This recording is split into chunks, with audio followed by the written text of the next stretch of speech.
अच्छा सर, अब एक और पास पेपर कर लेते हैं जो कि विंटर 2021 में आया था, जिसके अंदर उसने बैलेंस शीट पूछी और इसके अंदर आपसे स्टेप डिस्पोजल भी पूछा गया। तो फोकस होकर रीड करते हैं इसको। Following are the draft statement of financial position of AL and EL as at 31 December 2020। Balance sheet में आपको पीपी दिख रहा है, इन्वेस्टमेंट दिख रही है, current assets, assets held for cell. अच्छा, एसेट हेल्ड फॉर सेल का मतलब है IFRS 5। याद रखिएगा जब आप IFRS 3 को खोलेंगे तो IFRS 3 के अंदर जो non current asset held for cell के लिए लिखा गया है वो ये लिखा गया है कि भाई इसकी मेजरमेंट IFRS 5 के हिसाब से होगी। एग्जांपल दे रहा हूं, आप एक सब्सिडरी खरीदने लगे थे, मेरी बात को फोकस होकर देखिएगा, आप एक सब्सिडरी को खरीदने लगे थे, सही है जी। उसने क्या किया हुआ है, उसने एक प्लांट बेचने के लिए रखा हुआ है। अब लेट से आप अज्यूम करें, मैं सिर्फ बातें बता रहा हूं क्योंकि IFRS 5 की नॉलेज आपके पास होनी चाहिए। मैंने कहा लेट से मैंने 100 रुपए का प्लांट खरीदा, 5 साल उसकी लाइफ थी, 20 का वो डेप्रिशिएट हो गया, 80 बच गया, 80 की उसकी कैरिंग अमाउंट थी, सही है। उसने क्या किया, सब्सिडरी ने सोचा कि भाई अब मैं इसको बेचूंगा, मैं इसको रखूंगा नहीं, तो सब्सिडरी ने उसको non current asset held for sale में डाल दिया। और नॉन करंट एसेट में हेल्ड फॉर सेल में वो जाता है lower of carrying amount of fair value less cost to sell पे। तो मैंने कहा अज्यूम करो कि उसकी fair value less cost to sell चल रही थी 70 रुपए की, तो मैंने क्या किया होगा, उसी के ऊपर अब अज्यूम कर लें कि भाई फेयर वैल्यू 80 थी, कैरिंग अमाउंट भी 80 थी, सेम था, कोई मसला नहीं था।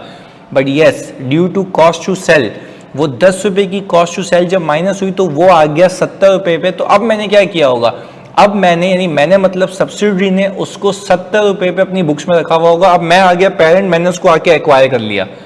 जब मैंने आके इसको एक्वायर किया तो उसकी फेयर वैल्यू आपको बताई गई होगी 80 रुपए। तो आप उसको at the date of acquisition 80 पे नहीं लेके आएंगे क्योंकि वो एक्सक्लूड कर देता है। वो बोलता है भाई IFRS 5 के केस के अंदर अगर non current asset held for sale है तो उसकी मेजरमेंट IFRS 5 के हिसाब से होगी।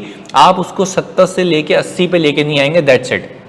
ये बात आपने याद रखनी है, एक्सक्लूजन है। Same is the case with employee benefits, उसकी भी एक्सक्लूजन है। वो भी कहता है कि उसको भी उसके हिसाब से मेजर करो। इवन डेफर्ड टैक्स भी कहता है कि भाई IAS 12 के प्रिंसिपल लगाना। अगेन रिपीट कर रहा हूं, डेफर्ड टैक्स के लिए भी क्या कहता है, IAS 12 के प्रिंसिपल लगाना। तभी तो हमने डेफर्ड टैक्स विद कंसोलिडेशन अलग से सीखा है। तो बात समझने की ये कि मैं किसी सब्सिडरी को एक्वायर करूं और उस सब्सिडरी की बुक्स के अंदर कोई non current asset held for sale है, वो fair value less cost to sell पे मेजर हुआ होगा। तो जाहिर सी बात है कॉस्ट टू सेल नेट हुई है ना, तो अगर उसकी फेयर वैल्यू ज्यादा भी है तो मैं fair value less cost to sell से वापस फेयर वैल्यू पे नहीं आऊंगा, मना करता है, क्योंकि उसके लिए रिकॉग्निशन और मेजरमेंट प्रिंसिपल सारे के सारे IFRS 5 वाले लगेंगे। बात क्लियर है, आगे देखते हैं। उसने कहा जनवरी 1 2020 AL एक्वायर्ड, अच्छा ये हमारा ईयर एंड चल रहा है 2020, ये बात याद रखिएगा। हम यहाँ पे कह रहे हैं जनवरी 1 2020 AL acquired 60% share holding in EL through share exchange of 1 share in AL for every 3 shares in EL। यानी हमने अपना एक शेयर दिया है सामने वाली कंपनी के हर 3 शेयर के अगेंस्ट में। शेयर एक्सचेंज ऑफर के तहत ये खरीदा गया। आगे देखिएगा, the fair value of each share of AL and EL were ₹105 and 30 respectively. यानी मुझे ये पता है कि जब भी मैं शेयर एक्सचेंज ऑफर करता हूं तो मैं अपने शेयर्स की वैल्यू को देखता हूं, क्योंकि अगर मैं लेट से ये शेयर मार्केट में इशू करता तो मुझे पैसे मिलते, पर इसके एवज शेयर्स मिले मुझे। आगे, share issued by AL have not been recorded in the books. तो सर मैं ऊपर इन्वेस्टमेंट देख रहा हूं 320 की, ये कुछ और होगी, पर ये बात तो तय हो गई है कि EL के अंदर की गई 60% की इन्वेस्टमेंट जो है वो अब तक रिकॉर्ड नहीं हुई। इसने क्लैरिटी के साथ बता दिया है, और नहीं भी बताता तो हमें कैलकुलेट करके चेक करना पड़ता, बात तो वही आ जाती, पर चलो इसने एक हम पे एहसान किया है बता के। खैर, अब अगर मैं ये कहूं कि calculating value of investment in EL that is 60%, ये देख लेते हैं। अच्छा भाई, अब मैं देखता हूं number of shares of EL वो कितने हैं। मैंने कहा सर मैं सवाल में गया, इसका जो शेयर कैपिटल आ रहा है वो 1100 मिलियन का आ रहा है। 1100 मिलियन मतलब कैपिटल रुपीज में, इसको 10 से डिवाइड किया, number of shares of EL total आ गए, सही है। हमने कहा आर इन्वेस्टमेंट इन EL वो कितनी है भाई, 60% की। इसको लिखते हैं are acquired shares in EL। सही जी, 66 मिलियन आ गया। अच्छा भाई, फिर मैंने कहा कि number of shares issued by AL, हमने कितने इशू किए हैं हम वो देख लेते हैं। अच्छा भाई, हमने कहा फॉर एवरी 3 शेयर्स हमने अपना एक दिया है। 22 मिलियन जो शेयर्स हैं वो हमने इशू किए हैं। ये भी आपके सामने सीधा सीधा हिसाब किताब है। अच्छा, बहुत फोकस होकर देखिएगा। मैंने कहा कि भाई अब मैं इसको मल्टीप्लाई कर दूं शेयर प्राइस ऑफ एएल, इस दिन के ऊपर शेयर प्राइस ऑफ एएल चल रही है 105। तो मैंने जब इसको इससे मल्टीप्लाई किया बच्चों,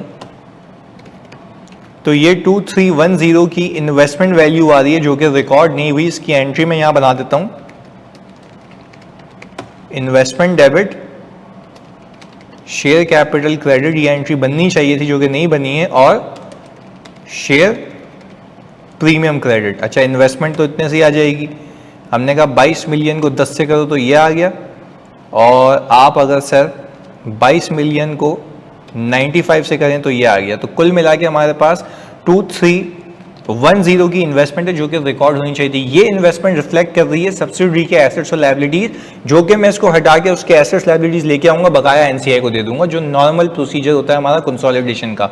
ये भी बात डन हो गई। अब आगे देखते हैं, यानी सर हमने इन्वेस्टमेंट की वैल्यू निकालनी जो हमें चाहिए थी। आगे फिर हम देखते हैं कि भाई वो कहता है कि ऑन एक्विजिशन डेट ईएल की जो रिटेन्ड अर्निंग थी, सही जी, वो थी 2050 मिलियन की। Fair value of EL's net assets was equal to the carrying amount with the exception of the following. तो सर सबसे पहले हम यहां पे बना लेते हैं नेट एसेट्स ऑफ सब्सिडरी। अच्छा, नेट एसेट्स ऑफ सब्सिडरी भी ईएल, सही है जी। स्पेसिफिकली मैंने कहा सर अगर मैं शेयर कैपिटल की बात करूं, रिटेन अर्निंग्स की बात करूं एट एक्विजिशन, जो कि जनवरी 2020 है। हाँ भाई, शेयर कैपिटल हमारे पास जो आ रहा है वो आ रहा है 1100 का, वो ये आ गया। रिटेन अर्निंग सर हमें सवाल में गिवन है 2050 की। हमने कहा चलें सर ये आ गई 2050 की रिटेन अर्निंग। सर ये आ गई बुक वैल्यू। अब इसके अंदर हम करेंगे फेयर वैल्यू एडजस्टमेंट्स, ये दी हुई है ना सवाल के अंदर। अच्छा भाई, ईएल की इन्वेस्टमेंट, अच्छा ईएल की बुक्स में एक इन्वेस्टमेंट आ रही है, सही है जी। EL's investment represents investment in Pinwell limited and associate, यानी बात समझिएगा, ईएल की बुक में एक इन्वेस्टमेंट आ रही है। अगेन रिपीट कर रहा हूं, ईएल यानी आपकी सब्सिडरी की बुक्स में एक इन्वेस्टमेंट आ रही है। तो ऐसी बात है, जब उसकी बुक्स में इन्वेस्टमेंट आ रही है तो आप खुद सोचें उसकी बुक्स की इन्वेस्टमेंट जो है उसके नेट एसेट्स में भी रिफ्लेक्ट हो रही होगी। लॉजिकल सी बात है। हमने ये देखा कि जब उसके पास उसकी बुक्स में इन्वेस्टमेंट आ रही है जिसकी फेयर वैल्यू हायर थी उसकी कैरिंग अमाउंट से बाय 100 मिलियन, सही है जी। देखिए यार, ये वापस से रीड कर रहा हूं, ईएल इन्वेस्टमेंट रिप्रेजेंट्स इन्वेस्टमेंट, देखो ये रही ईएल की इन्वेस्टमेंट कि 650 मिलियन की बता रहा है ना, ये बोल रहा है कि भाई ये 100 मिलियन से ज्यादा थी, वो कॉस्ट रिप्रेजेंट हो रही है, इसकी फेयर वैल्यू 100 मिलियन ऊपर है। तो भाई मैंने कहा कि जब मैंने इस कंपनी को खरीदा होगा तो मैंने तो उसके लिए पैसे उसी के हिसाब से दिए होंगे ना, फेयर वैल्यू के हिसाब से। तो हमने कहा भाई चलें यहां पे investment in PL, Pinwell limited 100 million की एडजस्टमेंट है, सही जी, ये रही। अच्छा भाई, फर्दर ईएल का share of profit from associate 2020 का 120 मिलियन, जो कि उसने अकाउंट फॉर नहीं किया, देखिए लिख के भी दिया हुआ है, has not been recorded in EL's books. अच्छा, अब इसको रिपोर्टिंग पे भी ले आते हैं, और रिपोर्टिंग के ऊपर मैंने कहा ये है दिसंबर 2020। हमने कहा कि सर ये आ गया एट रिपोर्टिंग, ये सेम है। मैं सवाल में गया, मैंने कहा भाई इसकी जो रिटेन अर्निंग है वो है 2470, वो ये आ गई। अच्छा, एक share of profit from associate, जैसी बात है यहाँ पे ऐड होना चाहिए क्योंकि अगेन इसकी इन्वेस्टमेंट 120 मिलियन से मजीद इनहांस होगी। देखो पहली चीज़, आपने जब इस सब्सिडरी को खरीदा तो उसकी बुक्स के अंदर वो इन्वेस्टमेंट आई थी 650 मिलियन पे, उसकी फेयर वैल्यू 100 मिलियन ज़्यादा थी, पहले 100 मिलियन का गेन बुक किया, फिर मजीद share of profit from associate, क्योंकि कंसोलिडेटेड बुक्स में इक्विटी अकाउंटिंग होती है तो मैंने मजीद उसको 120 मिलियन का बुक किया, तो कुल मिला के रिपोर्टिंग डेट तक मेरी एडजस्टमेंट हो गई 220 मिलियन की।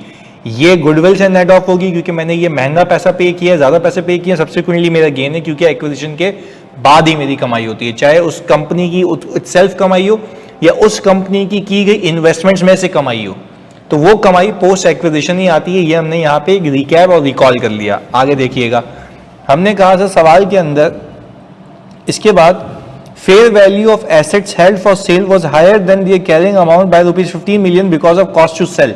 तो देखें यार, कॉस्ट टू सेल की अगर बात हो रही है तो ये तो आप सीधा सीधा इग्नोर करेंगे, क्योंकि मैंने आपको सिखाया था कि इसकी मेजरमेंट जो होती है वो IFRS 5 के हिसाब से होती है, तो ये इग्नोरेबल चीज़ है। आगे फिर बोल रहा है contingent asset and contingent liability disclose हुए थे जिसकी फेयर वैल्यू उस दिन के ऊपर, ये देखिएगा, at the date of acquisition had a fair value 20 million और 60 मिलियन। सही है जी। तो हमने कहा कि भाई हम यहाँ पे कंटिंजेंट लायबिलिटी को बुक कर लेंगे क्योंकि कंटिंजेंट एसेट को वो बुक करने से मना करता है। बात क्लियर। तो कंटिंजेंट लायबिलिटी कहते हैं प्रूडेंस कॉन्सेप्ट के हिसाब से भाई प्रूडेंटली आप बुक कर लें। अब आगे बहुत फोकस होकर सुनिएगा, यहां पे देखें वो क्या कह रहा है, provision in respect of these contingent liabilities has been recorded by EL at ₹35 million as at 31 December 2020। यानी कह रहा है कि सब्सिडरी ने 35 मिलियन का प्रोविजन खुद ब खुद रिकॉर्ड कर लिया। मेरी बात को फोकस होकर समझिएगा, ये जो मैंने आपको बेसिक कॉन्सेप्ट दिए थे वहां से उठ कर आया है कि भाई आपने जब ये 60 मिलियन की लायबिलिटी बुक कर ली है तो आपने कहा कि भाई मैंने ये जो पैसे हैं गुडविल के नाम पे किए हैं। मैं अगेन रिपीट कर रहा हूँ, बहुत यहाँ पे टेक्निकलिटीज की बात करूंगा मैं ताकि समझ आए। 60 मिलियन जो मैंने यहाँ से माइनस किए तो मैंने नेट एसेट्स को कम कर दिया। मैंने लो भाई ये 60 मिलियन की लायबिलिटी को ग्रुप में रिकॉर्ड करके मैं कह रहा हूँ कि मैंने गुडविल के पैसे ज्यादा दिए, यानी टेक्निकली इसकी सिर्फ 60 मिलियन की पता है एंट्री क्या बनी होगी, ग्रुप के अंदर लायबिलिटी क्रेडिट और गुडविल डेबिट। हमने गुडविल के नाम पे ये रिकॉर्ड कर ली, गुडविल डेबिट करके लायबिलिटी रिकॉर्ड कर ली है। अब सब्सिडरी ने क्या किया, सब्सिडरी ने सब्सिक्वेंटली 35 मिलियन का अमाउंट ऑटोमेटिकली खुद रिकॉर्ड कर लिया। 35 मिलियन का अमाउंट ऑटोमेटिकली रिकॉर्ड कर लिया है तो कितना शॉर्टफॉल है, कितना शॉर्टफॉल है सर, 25 का, यानी मैं 25 मिलियन मजीद रिकॉर्ड करूंगा ना, क्योंकि जो 35 मिलियन है वो तो रिकॉर्ड कर चुका है। अगर 60 मिलियन ही यहाँ पे करूंगा तो वो तो 2 बार हो जाएगा। अच्छा, इस पूरी एडजस्टमेंट से पता है होगा क्या, इस पूरी एडजस्टमेंट से होगा ये कि 35 मिलियन की इनकम बुक हो जाएगी ग्रुप के अंदर। मैं रीजन बता रहा हूं क्यों, मैं रीजन बता रहा हूं आपको अभी क्यों, मैं अभी रीजन बता रहा हूं आपको। ग्रुप के अंदर मेरे बच्चों इनकम इसलिए रिकॉर्ड होगी क्योंकि ग्रुप के हिसाब से कभी ये एक्सपेंस था ही नहीं, ये गुडविल के लिए पैसे थे। तो हमने यानी सब्सिडरी ने जो 35 मिलियन एक्सपेंस बुक किया है, मैं यहाँ पे 25 करूंगा तो ऑटोमेटिकली पिछला रिवर्स कर देगा, यानी लायबिलिटी डेबिट होगी और इनकम क्रेडिट हो जाएगी 35 मिलियन की। क्यों, क्योंकि मैं पूरे 60 मिलियन की लायबिलिटी, यूं सोचो ना 60 मिलियन की लायबिलिटी आपने रिकॉर्ड की हुई है, 35 उसने रिकॉर्ड कर ली, तो 60 प्लस 35 कितना हो गया सर, ज्यादा हो गया ना, 95 हो गया। तो आप यहाँ पे 25 मिलियन रख के सिर्फ टेक्निकली पिछला 35 रिवर्स करें, यानी सिंपल उसूल रखें। सब्सिडी ने एंट्री क्या बनाई होगी, expense debit liability credit, expense debit liability credit. मेरा कंसर्न ये है कि जो सब्सिडी ने लायबिलिटी बुक की है वो ट्वाइस बुक की है, मैं तो पहले ही बुक करके बैठा हूँ ग्रुप में। तो जब मैं रिपोर्टिंग डेट पे 25 रखूंगा, देखो सोचने का तरीका है, रिपोर्टिंग डेट पे आप खुद सोचो, उसने सेपरेट बुक्स है ना, सेपरेट बुक्स में कितना रखा हुआ है 35, होना कितना चाहिए आपके हिसाब से 60, तो आप कितना डाल दें 25 प्लस 25 से हो क्या रहा है ऑल टुगेदर, आपकी पिछली बुक की गई लायबिलिटी रिवर्स हो रही है, इनकम में कन्वर्ट हो रही है, क्योंकि ग्रुप के हिसाब से कभी एक्सपेंस था ही नहीं और अभी भी आपकी लायबिलिटी 60 पे ही मौजूद होगी। बात क्लियर है? तो सर ये बात याद रखिएगा आप। अच्छा, अगर व्हाट इफ अगर सब्सिडी पूरे 60 मिलियन रिकॉर्ड कर लेती तो आप यहां पे करते 0, आपकी पूरी इनकम में कन्वर्ट हो जाती है। अच्छा, इनकम में इसलिए कन्वर्ट होती है क्योंकि आप कह रहे हैं, ग्रुप कह रहा है कि ग्रुप के हिसाब से तो पैसे गुडविल के लिए दिए गए थे। बात क्लियर है? तो मैंने यहां पे आपको एक रिकैप दे दिया just for the sake of understanding कि आपकी इसके ऊपर ग्रिप आ जाए। अच्छा, फिर आखिरी चीज कहता है वैल्यू ऑफ ₹80 मिलियन में be attributed to the existing assembled workforce, यानी वो कह रहा है कि भाई जो अभी आपके एम्प्लॉयज काम कर रहे हैं उसकी वैल्यू इतनी है, भाई एम्प्लॉयज को बेच तो नहीं सकते, तो ये फजूल बात है, इसको आपने इग्नोर करना था। यानी दो चीजें इग्नोर की आपने इसके अंदर, पहली ये जो IFRS 5 वाली है, दूसरी ये कि भाई जो एग्जिस्टिंग वर्कफोर्स असेंबल्ड की वैल्यू बता रहा है, ये कैसे हो सकता है, तो ये दोनों चीजें आपने हटा दी हैं। चलें जी, अब मैंने कहा कि सर इस सवाल के अंदर क्या कोई अलग से पेरेंट और सब्सिडी के बीच में डिस्पोजल है, तो मैं यहाँ पे देख लेता हूँ। ऑन जुलाई 1 एएल ने 54 मिलियन शेयर एक्वायर किए थे सोम्ब्रेरो लिमिटेड के, ये अलग ट्रांजैक्शन है, फिर उसी की डिस्पोजल की बात कर रहा है और एनसीआई को मेजर करता है फेयर वैल्यू पे, यानी इसके अलावा कोई इंट्रा ग्रुप ट्रांजैक्शन नहीं है। तो अब हम मेरे बच्चों उसको यहां क्लोज कर सकते हैं। सही है जी, अब मैं इसको यहां क्लोज कर सकता हूं। ये हो गया ये हो गया ये। हमारे पास इसका आ गया पोस्ट एक्विजिशन प्रॉफिट 575 का। याद रखिएगा, मैं बहुत अहम बात कह रहा हूं, याद रखिएगा मेरे बच्चों के, इस सब्सिडरी ने कमाए 420 हैं, फिर 120 ये रिकॉर्ड किया और फिर 35 ये रिकॉर्ड किया, तब जाके ये बनाया 575। ये बात याद रखिएगा। अच्छा भाई, फिर हम इसको बांटेंगे सर पेरेंट और एनसीआई में, क्योंकि मैं अगर गलत नहीं हूं तो साल के शुरू में इसको एक्वायर किया गया है, साल के शुरू में ही इसको एक्वायर किया गया है, तो मैंने कहा ये 60% आ गया। सही है जी, और ये 40%। सही जी, ये हो गया। अब सर गुडविल निकालते हैं, कंसिडरेशन ऑफ पेरेंट, और गुडविल किसकी निकाल रहे हैं हम? ईएल की। सर दूसरी सब्सिडरी पे तो है, वो भी तो देखेंगे।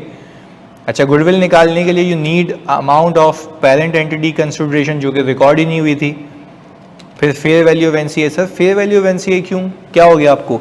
ये देखें भाई, फेयर वैल्यू ऑफ एनसीए इसलिए क्योंकि वो किस पे रखता है? फेयर वैल्यू पे रखता है एनसीए को। फुल गुडविल है, फुल गुडविल है मेरा भाई। चलें जी, हमने कहा फेयर वैल्यू ऑफ एनसीए निकालने का तरीका है, जो आपके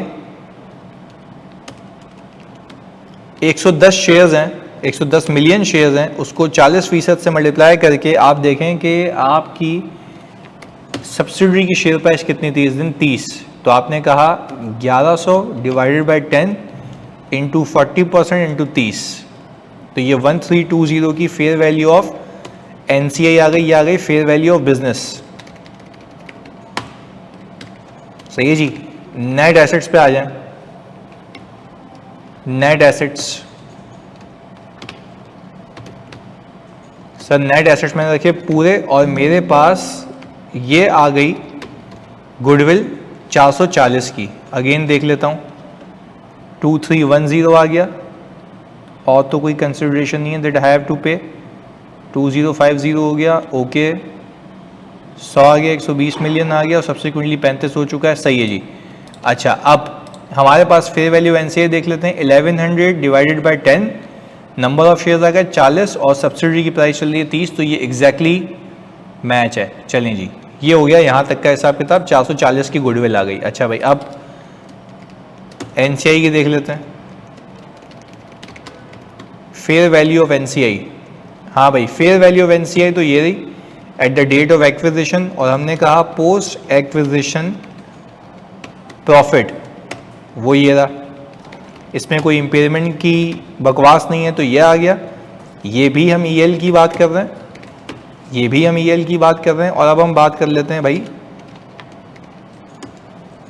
ग्रुप रिजर्व्स की।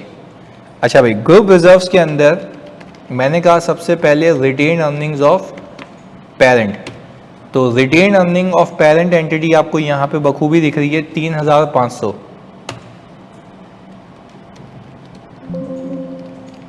यह आ गया 3500। अच्छा भाई, 3500 के बाद आपने कहा आप यहाँ पे डाल दें post acquisition profit. Post acquisition profit आ गया आपके पास 345। ये तो यहाँ पे एक सब्सिडरी का सीधा मासूम सा हिसाब किताब था। पता नहीं इतना बेसिक सवाल क्यों पूछा उसने, आई डोंट नो। होपफुली आपको भी बेसिक लग रहा हो ये। सही जी। नेट एसेट्स ऑफ सब्सिडरी, इसको यूं कर लेते हैं, ये हो गया ईएल का हिसाब किताब। सही है जी। अब हम आते हैं दूसरी कंपनी के ऊपर।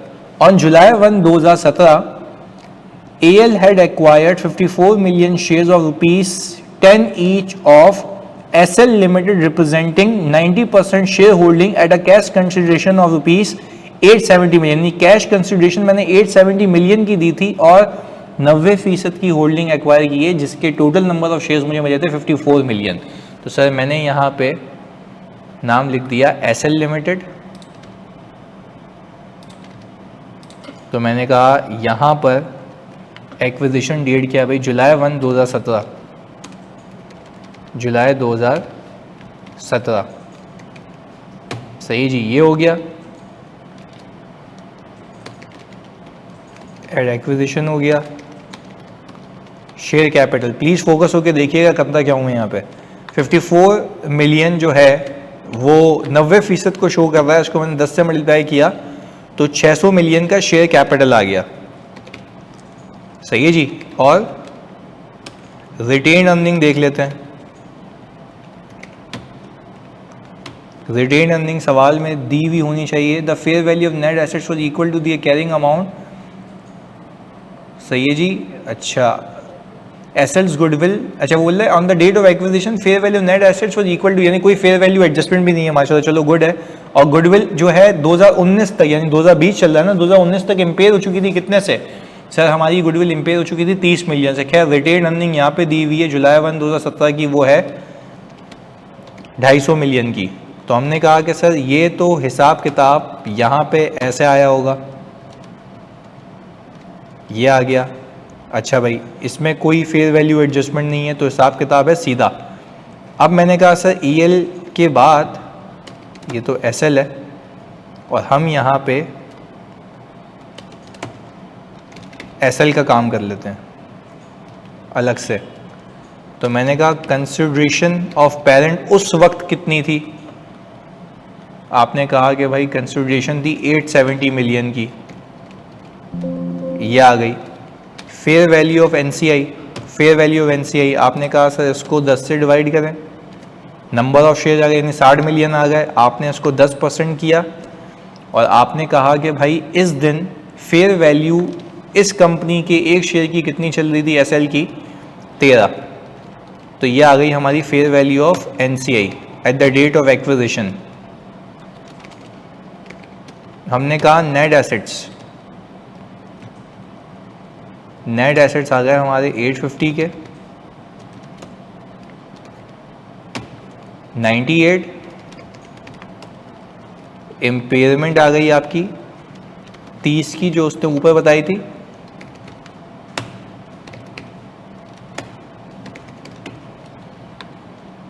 हाँ जी 870 है, 870 आ गया। हमने कहा कि भाई अगर हम इसको 10 से डिवाइड करें, यानी सिंपल 6 को 13 से तो 70 80 आता है, यही आ रहा है भाई हमारे पास।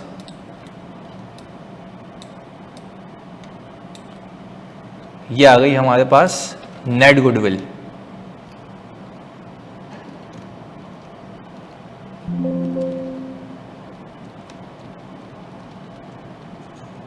ओके, अब ज़रा फोकस होके देखना मेरे बच्चों, यहाँ पे ये आ गई हमारे पास एनसीआई एसएल की। फेयर वैल्यू ऑफ एनसीआई आ गई, इसको यहाँ रखते हैं। फेयर वैल्यू ऑफ एनसीआई वो कितनी है भाई, ये रही। पोस्ट एक्विजिशन मुझे डालनी है और इम्पेयरमेंट डालनी है। अच्छा भाई, अब हमने कहा कि सर ज़रा इसकी कहानी समझते हैं, कहानी है क्या है सवाल में इसकी। इसने कहा भाई ये तो हिसाब किताब हो गया। और जनवरी 1 यानी इस साल के शुरू में एएल ने 30 मिलियन शेयर्स डिस्पोज किए हैं। Consideration of ₹550 million was credited to investment upon received, यानी इसने किया क्या बेवकूफ़ ने, कैश डेबिट करके इन्वेस्टमेंट को क्रेडिट करने के बजाय और गेन या लॉस निकालने के बजाय इसने जितना कैश आया उतने से इन्वेस्टमेंट को क्रेडिट कर दिया। तो यानी अगर मैं यहाँ पे ये करूँ कि entry made of disposal, entry made of disposal के अंदर मैं ये कहूं कि भाई इसने किया ये है कि कैश डेबिट करके इन्वेस्टमेंट को कर दिया है क्रेडिट। और कितने पैसे मिले हैं इसको, 550 मिलियन। तो ये जो 550 मिलियन इसको मिले हैं, इसने ये हरकत की है। तो टोटल इन्वेस्टमेंट कितने की थी, पहले तो मैंने ये समझ लिया। टोटल इन्वेस्टमेंट थी सर हमारी 870 की, लेस रिड्यूस्ड, जो कि गलत है, इन्वेस्टमेंट तो प्रोपोर्शनेटली कम होनी चाहिए। ये देखें 320, अब देखें यहाँ पे भी आपको कितनी दिख रही है 320, 320 के इसने ये कारनामा अंजाम दिया हुआ है, तो आपके सामने की बात है।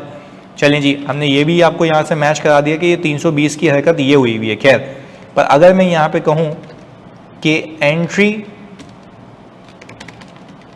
टू बी मेड क्या होनी चाहिए, एंट्री टू बी मेड होनी चाहिए सर, यहाँ बना लेते हैं कैश डेबिट, ये बिल्कुल सही हुआ हुआ है, कैश डेबिट ये बिल्कुल सही हुआ हुआ है। अब आप देखें इसने कितने शेयर्स बेचे हैं, 30 मिलियन आउट ऑफ 54, तो मैंने कहा 30 डिवाइडेड बाय 54, ये एक आपकी आ गई परसेंटेज, ये एक आपकी परसेंटेज, यानी आपने अपनी इन्वेस्टमेंट का इतना परसेंट बेच दिया है।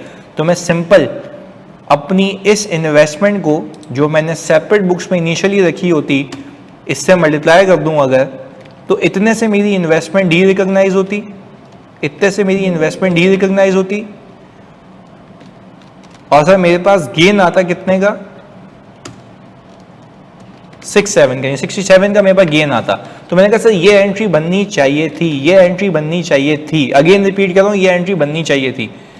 हुआ क्या सर, फिर करेक्टिंग एंट्री क्या होगी, अगर मैं सही करूं तो क्या होगी, क्योंकि देखें ये आपको वैसे कोई नहीं बताएगा, क्योंकि हम इसको यहाँ पे डिटेल में देख रहे हैं। मैंने कहा सर अगर मैं करेक्टिंग एंट्री देखूं, करेक्टिंग एंट्री, तो करेक्टिंग एंट्री होनी ये चाहिए कि इन्वेस्टमेंट जो है ज़्यादा से कम हो गई है, इन्वेस्टमेंट को इतने से बढ़ा दो और गेन को रिकॉर्ड कर लो, सिंपल इज दैट।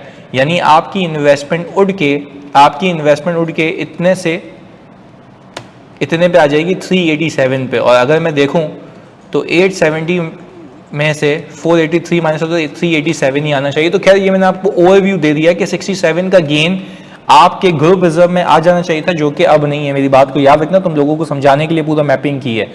ये 67 मिलियन का गेन आ जाना चाहिए था, जो कि नहीं है, क्योंकि उसने क्या किया, बेवकूफ ने इन्वेस्टमेंट को क्रेडिट करके पूरी कैश प्रोसीड से कैश को डेबिट कर दिया, बस ये होना चाहिए था। सही है जी, अगेन मैं रिपीट कर रहा हूं, ये होना चाहिए था। तो खैर सर जब मैं अपनी सब्सिडरी को बेच देता हूं, तो बेचते वक्त मुझे ख्याल रखना है, या तो मैंने पूरा बेचा, या तो इतना बेचा कि मेरा कंट्रोल रह गया, या तो इतना बेचा कि कंट्रोल नहीं रहा। तो इसमें मैं देखूं अगर कि मेरा जो डिस्पोजल है, डिस्पोजल चेक, तो डिस्पोजल चेक के अंदर आप जरा मुझे बताएं कि सर टोटल एक्वायर्ड शेयर्स कितने हैं। सर टोटल एक्वायर्ड शेयर्स हैं हमारे 54 मिलियन। सही है जी, 54 मिलियन शेयर्स हैं, टोटल एक्वायर्ड शेयर्स मेरे 54 मिलियन है। मैंने कहा कि सर आउट ऑफ टोटल कितने भाई, 60 मिलियन शेयर्स, तो मेरी होल्डिंग थी अभी 90% की। सही है जी, ये चल रहा था हिसाब किताब। मैंने कहा डिस्पोज कितने हो गए, सही है, टोटल इतने थे 54, डिस्पोज कितने हो गए भाई, डिस्पोज हो गए हमारे पास से 30 मिलियन। तो ये कितना हो गया, 24 मिलियन शेयर्स पड़े हुए हैं। अच्छा 24 मिलियन शेयर्स जो पड़े हुए हैं इन कंपैरिजन टू टोटल, तो ये बनते हैं 40%। नाउ वी होल्ड 40% एट जनवरी 1, 2020। अच्छा याद रखिएगा मैंने आपको सिखाया था कि भाई जब आप इतना बेचें कि आपकी एसोसिएट रह जाए, तो आपने पूरी सब्सिडरी को डी रिकॉग्नाइज कर देना है, उसके एसेट, उसकी लायबिलिटी, उसकी गुडविल, उसकी एनसीआई सब। बट आपको ये बात भी सिखाई थी कि आप जो है अपनी जो बची कुची इन्वेस्टमेंट होती है उसको उठा के किस पे ले आते हैं, फेयर वैल्यू पे ले आते हैं, क्योंकि अब वो नई इन्वेस्टमेंट अब वो वैसे चलेगी। क्योंकि अगेन रिकॉल करवा रहा हूँ क्योंकि कंसोलिडेटेड बुक्स में तो इन्वेस्टमेंट होती ही नहीं है ना, आप तो एलिमिनेट कर देते हैं, एसेट्स और लायबिलिटीज ले आते हैं। तो जब एसेट्स और लायबिलिटीज आप निकाल के फेंकेंगे बाहर, तो अपनी इन्वेस्टमेंट को वापस लेके आएंगे, उसकी फेयर वैल्यू पे लेके आएंगे, लेकर आएंगे। और मैंने आपको ये सिखाया था कि जब ये पूरा कार्यक्रम आप कर रहे होते हैं, तो होता ये है कि जब भी पूरे डिस्पोजल के अंदर क्या होता है कि आपका पूरा पोस्ट एक्विजिशन रिवर्स हो जाता है, और जो डिस्पोजल का गेन होता है वो रह जाता है। इस केस के अंदर जो डिस्पोजल का गेन होगा, एक तो वो रह जाएगा सिंपल, और दूसरा आपकी इन्वेस्टमेंट कैरिंग अमाउंट से उठ के फेयर वैल्यू पे आ जाएगी। ये मैं यहाँ पे प्रूफ भी करके दिखाऊंगा। सही है जी, बड़ी मेहनत है इसके अंदर, पर देखिएगा। अगेन रिपीट कर रहा हूं, इसमें क्या होगा, पूरी सब्सिडी डी रिकॉग्नाइज होगी, उससे क्या होगा, पोस्ट एक्विजिशन पूरा रिवर्स हो जाएगा और आपकी इन्वेस्टमेंट को है आप रिकॉर्ड कर लेंगे, उसकी फेयर वैल्यू से उसका गेन पूरा बुक करेंगे, पर उसका अल्टीमेट इंपैक्ट क्या होगा कि आपका पोस्ट एक्विजिशन रिवर्स होगा, आपकी इन्वेस्टमेंट कैरिंग अमाउंट छोड़ के फेयर वैल्यू पे आ जाएगी, दैट्स इट, इतना होगा। बात क्लियर है? चलें जी आगे। मैंने कहा कि सर अब मैं यहां तक लाके रोकूंगा जनवरी 2020 तक। मैंने कहा sir at disposal share capital will remain same. मैं सवाल में गया तो सर सवाल में क्या अलग से दिया हुआ है मुझे? यस सर 340 दिया हुआ है, 340 दिया हुआ है, ये आ गया मेरा ये सम। चलें जी अब मैं यहां से यहां तक की बात करूं तो ये है मेरा पोस्ट एक्विजिशन। अच्छा ये पोस्ट एक्विजिशन जो है आपका, ये पोस्ट एक्विजिशन पेरेंट और एनसीआई में बढ़ेगा और किस रेशियो में? 90% और 10%।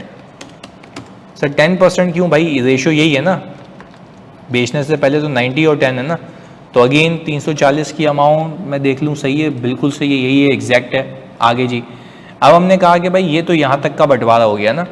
मैं यहाँ पर आया, मैंने कहा कि भाई एनसीआई का जो हिसाब किताब चल रहा है वो एनसीआई के हिसाब किताब में सर आप यहाँ पे इसको 9 दे दें और इम्पेयरमेंट जो है इसकी 10% की इसको दे दें। ये हो गया NCI at the date of disposal, NCI at disposal date, इतने की पड़ी हुई है एनसीआई भाई। सीधा सीधा हिसाब किताब कर लिया तुम लोगों के लिए। और यहाँ पे post acquisition profit of SL, post acquisition profit of SL कितना है भाई? 81 है। अच्छा impairment of goodwill of SL वो कितनी है भाई? यहाँ पर है इसका 90%, 27।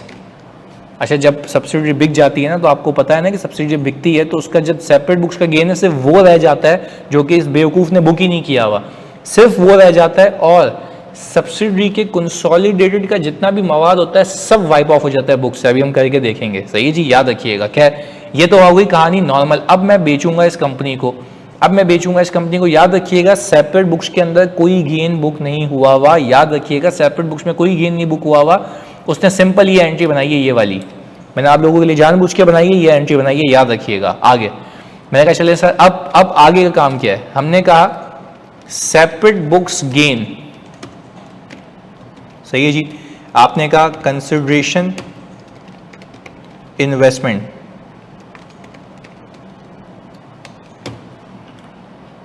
कंसिडरेशन 550, ये 550। सेपरेट बुक्स में तो कुछ भी बुक नहीं हुआ हुआ, जबकि होना चाहिए था 67 मिलियन का, ये बात तो तय है।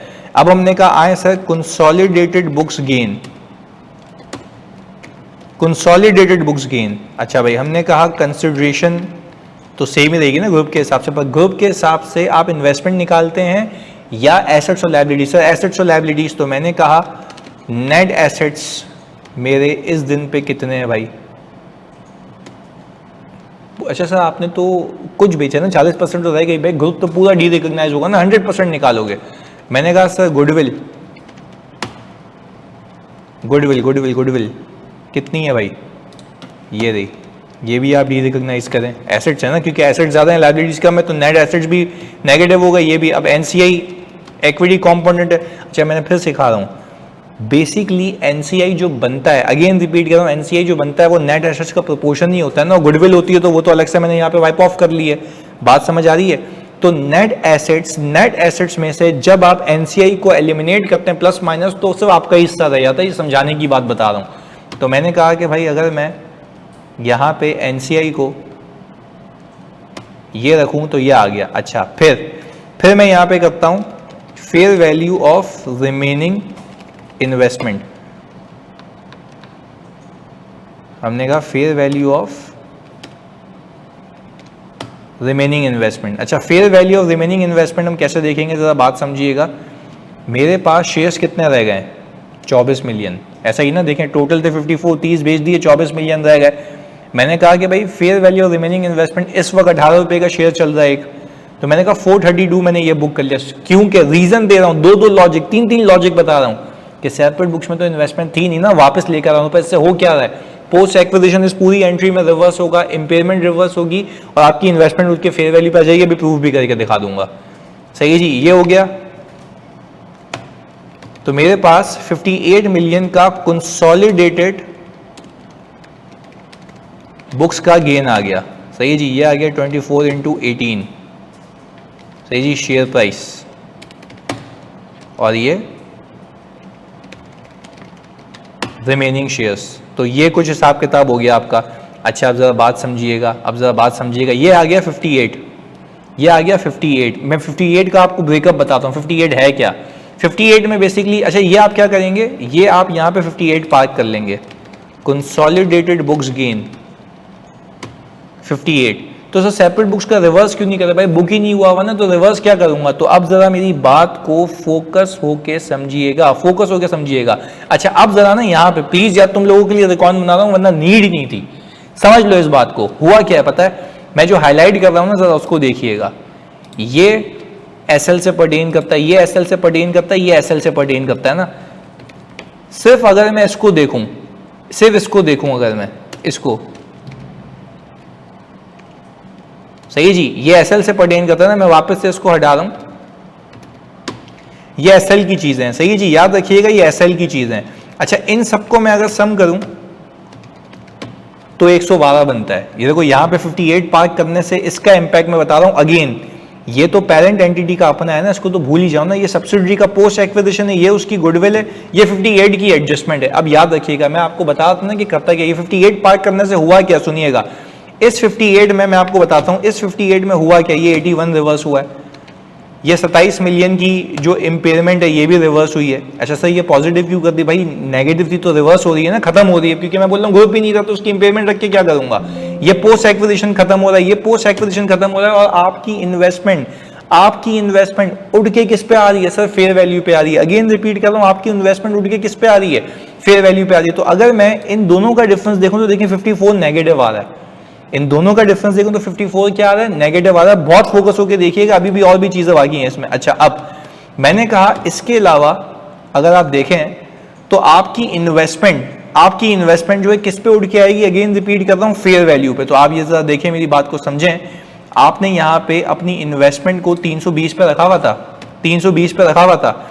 जब आपने अपनी इन्वेस्टमेंट को 320 पे रखा हुआ था, मेरे बच्चों मेरी बात को फोकस होकर देखना, जब आपने अपनी इन्वेस्टमेंट को 320 पे रखा हुआ था, तो अब आप अपनी इन्वेस्टमेंट को उठा के किस पे लेकर आ रहे हैं, फेयर वैल्यू पे लेकर आ रहे हैं। ऐसा ही है ना, अपनी इन्वेस्टमेंट को फेयर वैल्यू पे लेकर आ रहे हैं। तो मैंने कहा कि भाई अगर आप अपनी इन्वेस्टमेंट को मेरे बच्चों फेयर वैल्यू पे लेकर आ रहे हैं तो 18 को 24 से मल्टीप्लाई करें,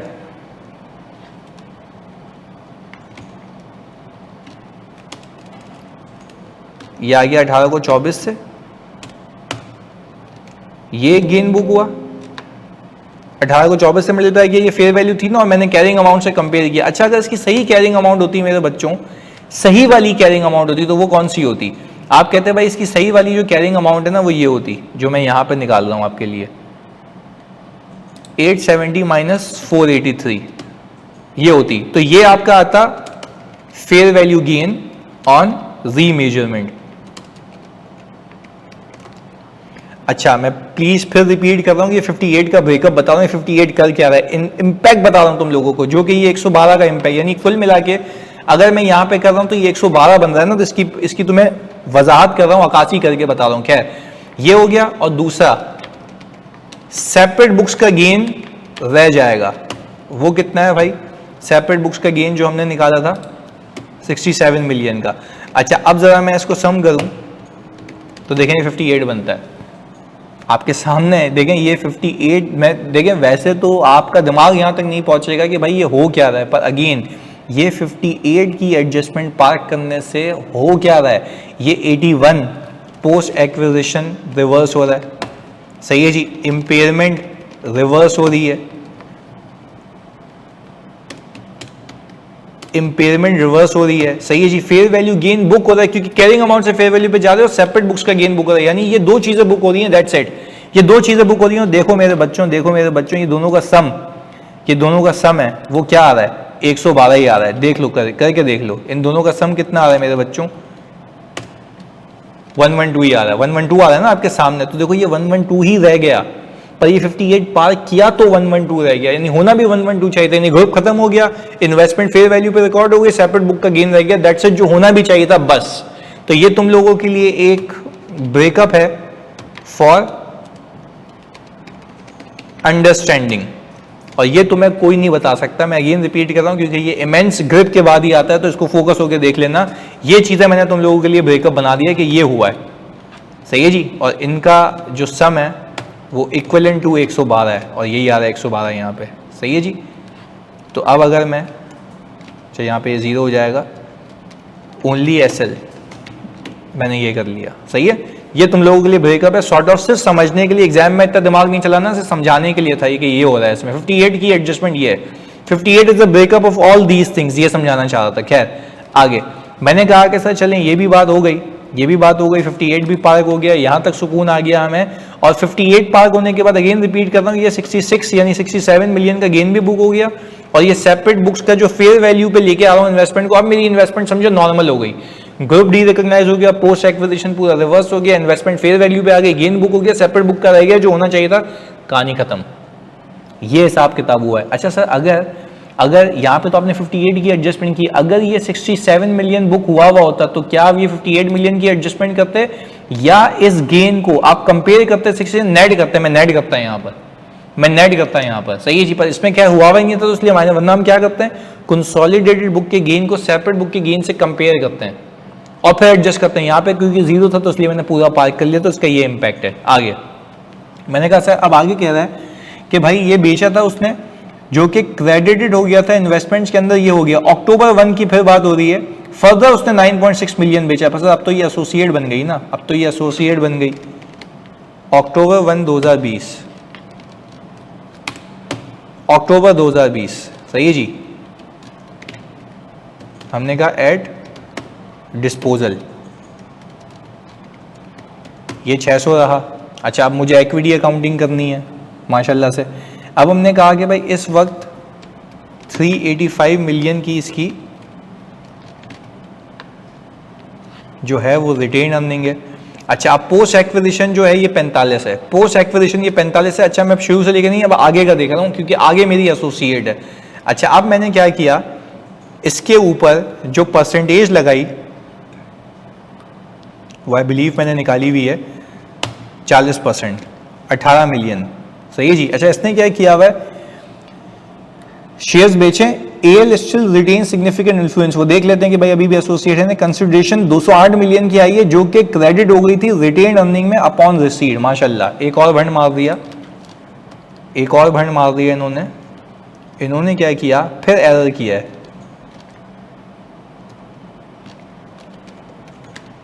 अपॉन अक्टूबर डिस्पोजल भाई ने किया हुआ ये है कि cash debit retained earning credit, यही किया हुआ है। ओके कितने से किया हुआ भाई, किया हुआ है ये इन्होंने 208 से। चलें अब हमने कहा टू बी मेड क्या होनी चाहिए,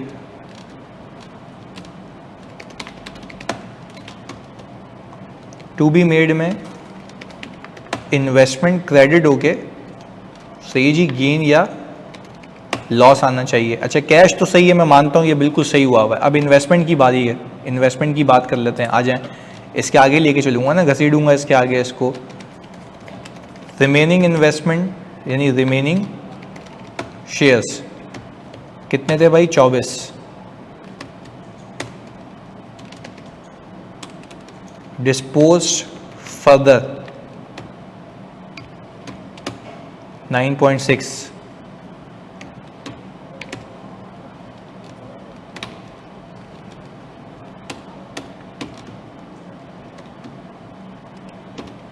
ये आ गया 9.6। और मैं चेक भी कर लूँ, ऐसा नहीं हो कि हम भंड मार दें, 9.6 ही बेचा है, 9.6 मिलियन ही शेयर्स बेचे हैं, यस 9.6 ही बेचे हैं।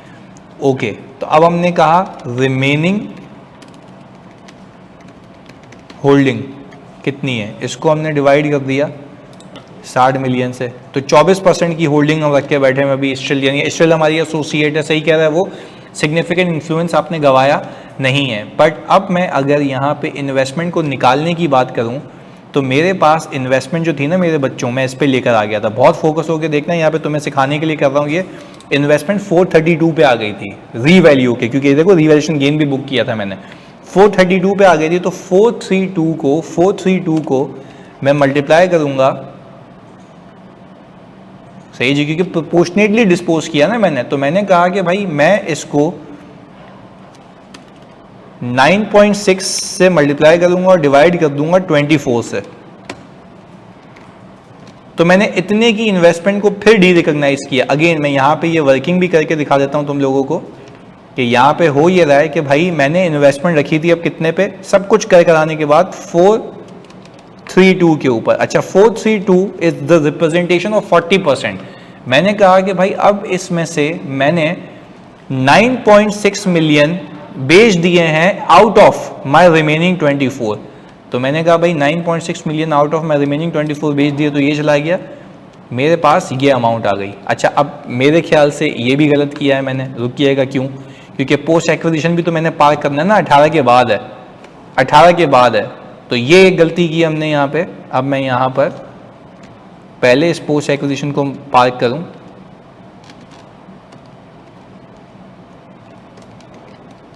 शेयर ऑफ प्रॉफिट टिल अक्टूबर, तो ये मैंने 18 पार्क किया यहाँ पे, पहले 18 पार्क होगा, पहले 18 पार्क होगा, सही है जी।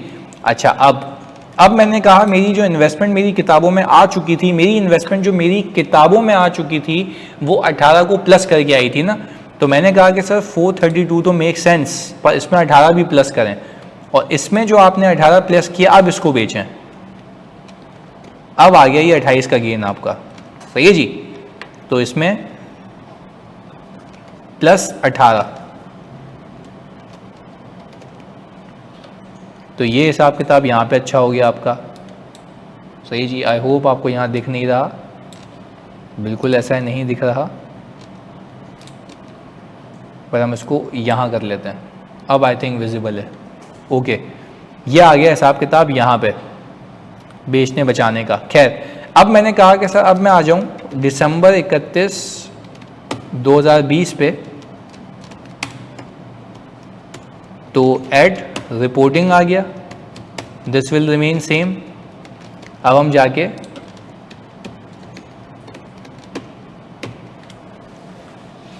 ये देख लेते हैं कि वो सवाल में क्या कह रहा है कि भाई दिसंबर 31 पे 410 है,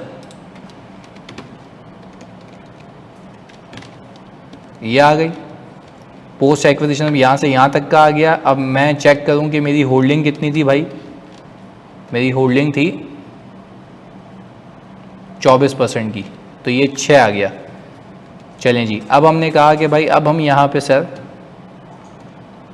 शेयर ऑफ प्रॉफिट अक्टूबर से लेके दिसंबर, ये यहाँ से लिंक लगाते हैं।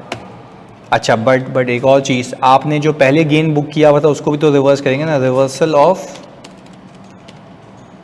रॉन्गली बुक्ड गेन, क्योंकि आपको याद है ये वाली एंट्री बनाई है उसने, ये वाली एंट्री बनाई है cash debit retained earning credit, तो ये तो ज़्यादा से बनाई हुई है ना। तो आपने क्या करना है, रिटेन अर्निंग को भी तो ख़त्म करना है ना, ये गेन बुक करना है और इन्वेस्टमेंट को अकॉर्डिंगली एडजस्ट करना है। तो मैंने कहा कि भाई अब यहाँ पर सिंपल एक काम कर लो ना, सिंपल एक काम कर लो, 208 का जो गेन बुक किया हुआ था उसको रिवर्स कर लो, सिंपल कहानी हो गई, सही जी। आई होप कि ये सारी एडजस्टमेंट्स कर कराने के बाद अब कुछ बचता नहीं है। आई डोंट थिंक सो कि कुछ बचता है, और कुछ बचना भी नहीं चाहिए, क्योंकि इसी के अंदर हमारी ज़िंदगी निकल गई। ये आ गया 3773 की आपका कंसोलिडेटेड रिटेन अर्निंग। अब सर हम बैलेंस शीट बना लेते हैं। ये आ गया statement of financial position as at 31 December 2020। चलें जी, अब हमने कहा सबसे पहले सवाल में गए, आ रहा है PP, property plant and equipment, property plant and equipment. कोई फेयर वैल्यू एडजस्टमेंट किसी रंगो नस्ल की नेट एसेट्स में जाके देख लेता हूँ। इन्वेस्टमेंट इन पीएल आ रहा है एसोसिएट वाला, बाकी तो नहीं आ रहा। तो खैर 5300 प्लस 1700, ये आ गया। अच्छा भाई, इन्वेस्टमेंट इन एसोसिएट, बहुत फोकस होके देखिएगा, बहुत फोकस होके। इन्वेस्टमेंट इन एसोसिएट अगर मैं देखूं तो मैं यहाँ पे सीधा सीधा हिसाब किताब करूँगा आप लोगों के लिए। मैंने 432 पे ले गया था गेन वेन बुक करके, सही है जी। इसमें मैंने 18 प्लस किया था, चेक कर लो, ये वाला 18 प्लस किया था, सही जी। फिर 18 में से मैंने माइनस किया था, मैंने सर 18 में से माइनस किया था, सही करने के लिए अगर मैं कहूँ तो मैंने 18 में से माइनस किया था 180, सही जी। दूसरा डिस्पोजल ना, एक तो पहले मैंने डिस्पोजल किया, फिर दूसरा डिस्पोजल किया। अच्छा भाई, जब मैंने 180 माइनस किया ये वाला, जो कि मैंने ऑब्वियसली प्रोपोर्शनेटली बेच दिया था, फिर इसके अंदर मैंने 6 ऐड कर लिया। एक तो ये हो गया। दूसरा, जब मैंने सब्सिडरी खरीदी थी उसके पास एक सेल्फ एसोसिएट थी। भाई एक तो मेरी सब्सिडरी एसोसिएट बन गई ना, सब्सिडरी की एक एसोसिएट थी जिसके अंदर आपने 100 पे उसको मेजर किया था, उसकी बुक्स में कितने पे कैरी हो रही है वो, 650 पे। 650 पे आपने शुरू किया था, 100 उसके अंदर, यानी मैं सिंपल अगर 220 ले लूं रिपोर्टिंग वाला, तो उसमें क्या बुराई है, ये वाला, सही है जी। तो ये हिसाब किताब हो गया आपका इसका। तो मैंने यहां पे ये उठाया, सही है जी। ग्रुप रिजर्व में 18 प्लस किया, ये प्लस किया, सही है जी। और मैंने इन्वेस्टमेंट से ये निकाल दिया, सीक्वेंस में ही चल लेता हूँ।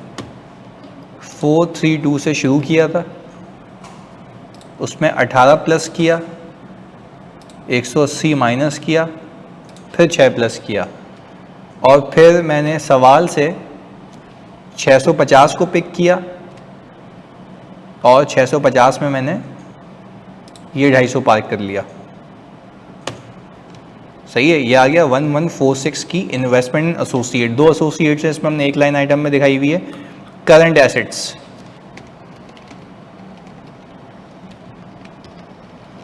हाँ भाई, करंट एसेट्स अगर मैं देखूं तो मेरे पास 5380 प्लस 1900 के आ रहे हैं। Non current asset held for cell, इसकी कोई फर्दर इंफॉर्मेशन तो नहीं गिवन ना भाई। ओके, ये तो यही है 400 million, fair value less cost to sell पे आ रहा है। अच्छा भाई, इसके अलावा गुडविल डाल दें, वो कंपनी की जो सस्टेन कर रही है आपके पास, ये रही, बाकी तो बिक गई। ये हमारे पास आ गया टोटल 16266। मैंने कहा भाई आ जाए जी शेयर कैपिटल। हाँ भाई, शेयर कैपिटल के लिए आपने कहा कि जो गिवन है 3400 का, उसके अंदर भाई आप प्लीज़ ये प्लस कर लें 220। शेयर प्रीमियम, शेयर प्रीमियम आपके पास सवाल में गिवन है 1200 का, उसमें आप प्लीज़ ये प्लस कर लें 2090। ग्रुप रिजर्व्स ये ले लिया आपने। एनसीआई बची कुची ले लिया आपने, ये रही ईएल वाली। ओके जी, अब क्या रह गया, लाइबिलिटीज़। लाइबिलिटीज़ के अंदर you need to make sure कि आपने 2900 प्लस 1080, और इसमें ये प्लस कर लेना है आपने ये 25, क्योंकि 35 तो उसने रिकॉर्ड किया हुआ है ना, हमने इसको सम किया तो ये आ गया 16238। अब ये डिफरेंस आ रहा है हमारा 28 का। ये 28 का जो डिफरेंस है वो हमने क्या चीज़ मिस की है जो 28 का डिफरेंस आ रहा है, ये गेन लॉस। ये गेन लॉस जब हमने पूरा रिवर्स किया तो ये गेन लॉस भी पार्क करना चाहिए ना ग्रुप रिजर्व में।